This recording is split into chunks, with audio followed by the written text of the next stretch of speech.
Hello, welcome back to the We Are City channel for our end of season awards.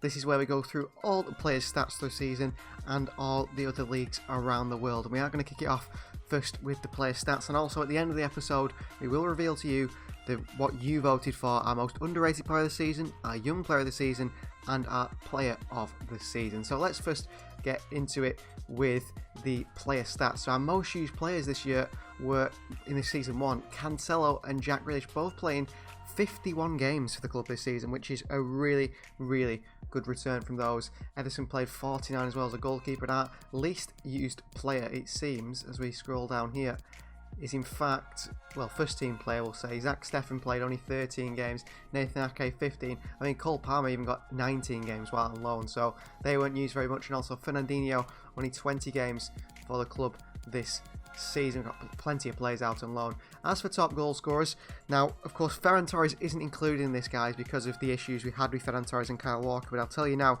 Ferran Torres played 41 games for us this season, getting 22 goals and 9 assists, so he was our top goal scorer this season. Kyle Walker played 45 games, got no goals and 2 assists, so Walker, you know, not in the stats at all for top player. But barring Ferran Torres, our top goal scorer was Raheem Sterling with 20. Phil Foden, off that left hand side, got 16 goals for us this season. Jack Grealish, in his debut season for Manchester City, managed to get 14 goals for himself. Jesus with 13, Kevin De Bruyne with 10, Gundogan got 9, Mahrez got 9, Bernardo Silva got 6, Rodri got 2, Cancelo got 1, Diaz managed to get himself 1, so did John Stones, Jan Couto in the derby, if you remember that deflected goal, and Jaden Braff with 1 goal as well. As for assists this season, the top in assists goes to Kevin De Bruyne, 17 assists all season, which is poor by his standards. Everyone had a poor season. Grealish managed to get 12 assists under his name, Riyad Mahrez also with 12, and Phil Foden with 11. So Foden's probably one of our top performing players. You'd say De Bruyne as well by numbers, but I wouldn't say performance wise. Sterling and Ferran Torres in there as well. Jesus with 9 assists this season, Bernardo with 8, Gundogan with 7, Cancelo with 6, Rodri 5, Sterling with 5, Zinchenko got 2, John Stones got 1, Fernandinho with 1, Romeo Lavia managed to get himself 1, and that is it for that. Now I need to look at development as well. Who has grown the most over this time? You can't do that. I think you have to do it by overall. So our highest overall player is Kevin De Bruyne. Then we've got Ederson, who's grown from 89 to 91. Diaz has gone from 89 to 91. Rodri from 87 to 89.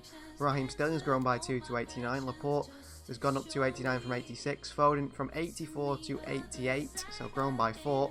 Bernardo Silva gone to 87 to 88. We've got Cancelo at 87 now, Grealish at 87 also, Mahrez at 87. John Stones from 85 to 86, Gundogan sticks at 86, Zinchenko from 82 to 85, one of our best performing players this season actually in the second half of the season, Zinchenko.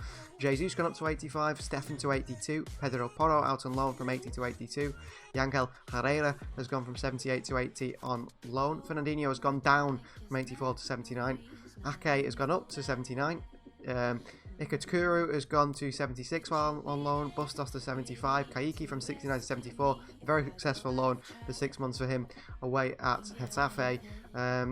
Leonard Lapp at Burnley from 68 to 73, successful loan for him as well. Palaversa from 70 to 73, Patrick Roberts has gone from 70 to 73. We've got Cole Palmer going from 67 to 72, another successful loan for him at a Premier League side at Crystal Palace. Couto has gone to 71. Eric Palmer Brown to 71 out on loan, Sandler to 71 out on loan, Kabore also to 71, James McAtee from 66 to 71, successful loan for him at Alaves. Girona welcomed Pablo Moreno, he's grown to 71, Braff has grown to 70, Muric to 70, Lavia also 70 now, Moreno 69, Machino 69, Wilson Esbrand from 62 to 69, another successful loan from one of our youth players at Girona. Sam Edozie has gone from 64 to 69, another successful loan for him, 6 months at Norwich City. Lucan Bete has grown from 65 to 68. Mickey van Sass out on loan has gone from 56 to 65. This young Dutch goalkeeper looks to be one definitely for the future here. Young player Diaz from the youth system, John Diaz to 65. Vincent from 62 to 64, Finley Dyer from 59 to 63, Potho from 58 to 62, actually pretty decent development from the Spaniard. Carson's gone down to 62 and will be retiring at the end of the season. Thomas Galvez has gone from 56 to 59, and Kieran Slickett from 50 to 53, and that is all for this season, barring our squad, and everyone including our squad pretty much. So we did finish third in the Premier League table. Liverpool won the league with 92 points, ran away with it really. Manchester United in second with 81. and us in third with 76. Chelsea make up the top 4 with 74. Spurs and then Everton and Leicester City get Europa League football. Arsenal in the Europa Conference League, and then below that it is Villa, West Ham, Wolves, Burnley, very good season for them, Southampton, Newcastle United, Leeds United, Crystal Palace and Brighton. It is Norwich City, Brentford and Watford, all the 3 newly promoted sides that do get relegated this season. As for the FA Community Shield, we were the winners in the final against Leicester City with a 1-0 win.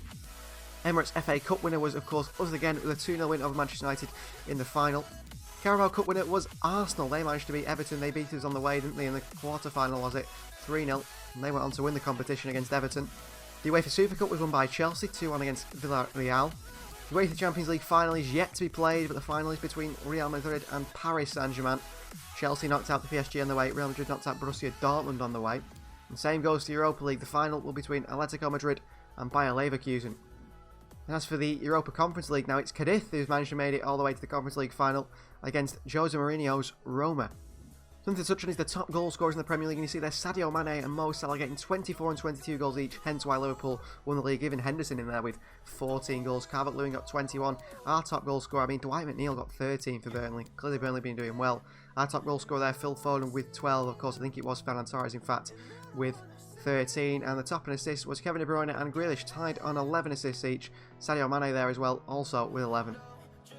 As for leagues around the world, Vincent Kompany's Anderlecht come third in the Belgian Pro League. It is Club Brugge and Ghent above them.